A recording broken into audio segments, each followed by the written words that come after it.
I stepped outside one morning and the smell hit me before I even opened the bin. Not the sharp, sour smell of rotting food that I had come to expect. Something else. Something deep and earthy, like forest floor after rain. I lifted the lid and looked inside. 7 days ago, I'd put in vegetable scraps, coffee grounds, shells, and wilted lettuce. What I was looking at now was dark, crumbly, sweet-smelling compost. Not almost compost. Not close. Done. Finished. Ready. I had been composting the traditional way for 4 years. Piling things up, turning them every few weeks, waiting 3 to 6 months, sometimes longer, getting mediocre results.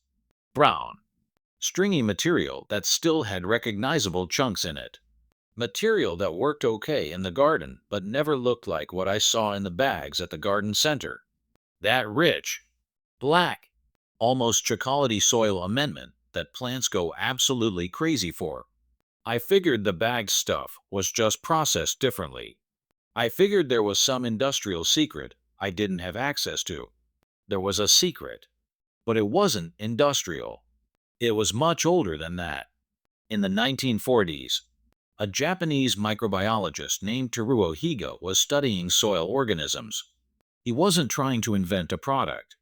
He was trying to understand why some soils were extraordinarily productive while others, with seemingly identical composition, produced far less. What he found changed everything he thought he knew about decomposition. Soil isn't just a growing medium. It's a living ecosystem. And the microorganisms within that ecosystem don't all work the same way. Some are regenerative. Some are destructive. And the ratio between them determines everything. How fast organic matter breaks down, what it breaks down into, and how available those nutrients become to plants. The band trick isn't about what you add to your compost. It's about who you invite to the process. Here's what's actually happening in a traditional compost pile. You have a mix of aerobic bacteria, organisms that require oxygen, slowly breaking down organic matter. They work. They get there eventually. But they're slow. They're sensitive to temperature and moisture. And the end product, while useful, is missing something. The dominant microorganism community in traditional composting is fundamentally incomplete. It produces compost the way a kitchen produces food when half the cooks don't show up. The trick is fermentation. Specifically, anaerobic lacto-fermentation using a cultured mixture of beneficial microorganisms. The same biological process that turns cabbage into sauerkraut, milk into yogurt, and soybeans into miso. When you introduce the right microbial community to kitchen waste and seal it from oxygen, something completely different happens. The material doesn't rot. It ferments. And fermented organic matter breaks down not in months, but in days. The output isn't just finished faster. It's chemically richer, more bioavailable, and teeming with the exact microbial life that plant roots have co-evolved with for millions of years. This is called bokashi. And if you've never heard of it, that's not an accident. The process is almost insultingly simple. You take a sealed bucket, any bucket with a tight lid. You add your kitchen waste in layers. Between each layer, you sprinkle a small amount of bokashi bran, wheat bran or rice bran that has been inoculated with a culture of lactobacillus and other beneficial microorganisms. You press the material down firmly to remove air pockets. You seal the lid, and you leave it alone. That's it. That's the whole method. Inside the sealed bucket, something extraordinary begins happening within hours. The lactobacillus cultures begin consuming sugars in the organic matter and producing lactic acid. The pH inside the bucket drops rapidly. This acidic environment is hostile to the pathogens and putrefactive bacteria that cause traditional rotting. The organisms responsible for that sour, sulfurous smell that makes people abandon their compost bins. Instead, the fermentation cultures thrive. They break down proteins, fats, carbohydrates, and fiber at a speed that aerobic composting cannot match. Within 2 to 4 days, the material is visibly transformed. Within 7, it's done. When you open that bucket after a week, it doesn't smell like rot. It smells like pickles, like vinegar, like sourdough. That smell is the smell of successful fermentation, the smell of lactic acid, which is not a toxin but a preservative. The material is pre-digested, pH stabilized, and loaded with microbial life.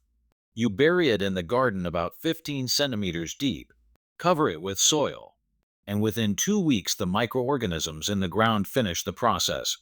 What's left is black, crumbly, nutrient-dense material that experienced gardeners call black gold. The best soil amendment that exists. Better than anything you can buy. Here's what most people get wrong. They open the bucket too early. They see white fuzzy growth on the surface and panic, thinking it's mold. It isn't. White mycelium on the surface of fermenting bokashi material is normal and healthy. It's fungal activity that's part of the process.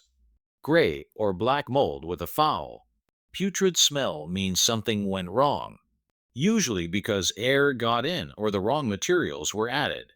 Meat and dairy can go into bokashi, which is one of the things that makes it fundamentally different from traditional composting. But the bucket must stay sealed. Every time you open it to add material, press it down, sprinkle the bran, and seal it again immediately. Error is the enemy. The other mistake is expecting it to look finished when you take it out of the bucket. It won't. It will look like pre-digested, slightly pickled organic matter, darker than when it went in, but still recognizable. This is correct. The final transformation happens underground, where soil microorganisms complete the process. You're not making finished compost in the bucket. You're making pre-compost, fermented material that the soil can convert to black gold in days rather than months. Now think about why you've never heard of this. The traditional composting industry, the bins, the tumblers, the inoculant products, the books and courses, is a significant market. Bagged compost is a significant market. The garden amendment industry generates billions of dollars annually. Bokashi, done correctly at home, costs almost nothing after the initial bucket and a small bag of bran. The bran can be made at home once you have an active culture. Some people culture their own lactobacillus from rinsed rice water, a method that costs literally nothing. The entire system, once established, is self-sustaining and free. There is no business model in that. There is nothing to sell you every season. And so it remains, for most gardeners in the Western world, completely unknown. Korean natural farming practitioners have been using lactofermentation in agriculture for generations. Japanese farmers codified the bokashi method formally in the 1980s, but the underlying principles, using fermented organic matter to build soil biology, are ancient.